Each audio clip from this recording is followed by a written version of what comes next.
Hello. I'm glad you're all cozy in someone's living room, ready to discuss some of the things we talked about Sunday. And I have to tell you that this passage is one of my favorite in the Bible because it just gets down to talking about how we should be living our life in this present age. God hasn't abandoned us. He's given us His Holy Spirit to live in us. So what is His role in our progress and our growth and how we should live? We're told not to live foolish lives, but to live wise. And if you recall from the Old Testament, the word wisdom means to live skillfully. The people around you should be looking at your life and marveling to themselves, look how skillful that person lives their life.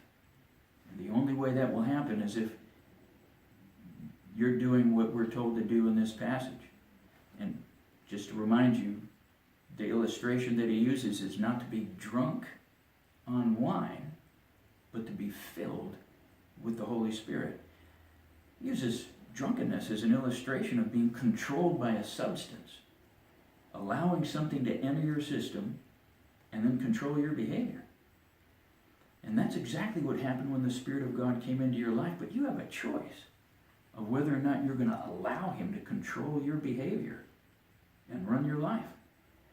And if you continually, as it's mentioned here and as we're told to do, continually being filled or controlled by the Holy Spirit, three things will happen in your life.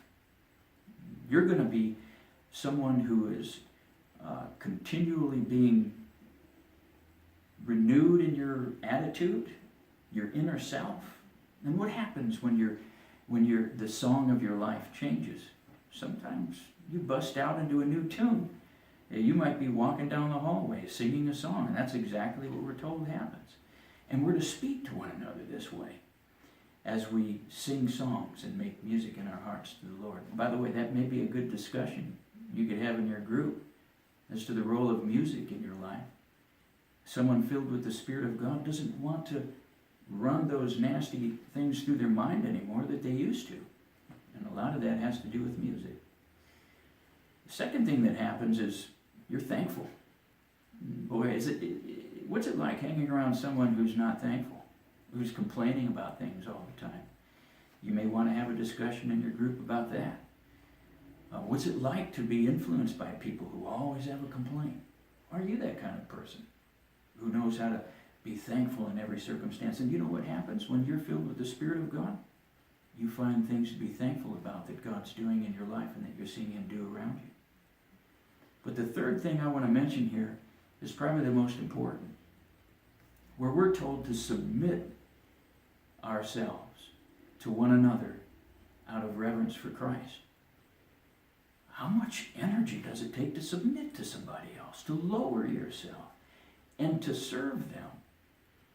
People who aren't filled with the Spirit of God do not do that. They're concerned about themselves.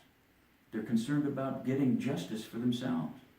They're not concerned about lowering themselves and giving their life away for other people.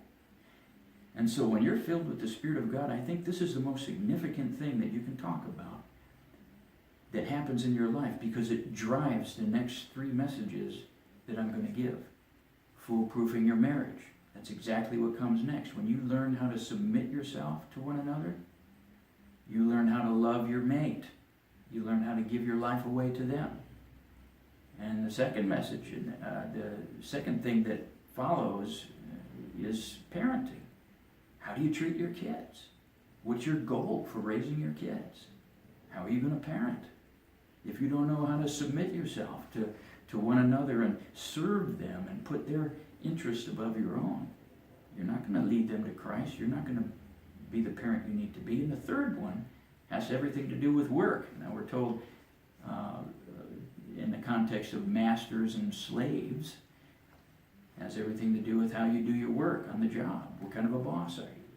What kind of an employee are you? Are you someone demanding your rights on the job? Or are you someone who knows how to lower yourself and put others above yourself? See, when you're filled with the Spirit of God, it will direct your life in every area. And so this is a very important thing to consider as you think about how to live a wise life in this present evil age. hope you have a great discussion and time in your groups.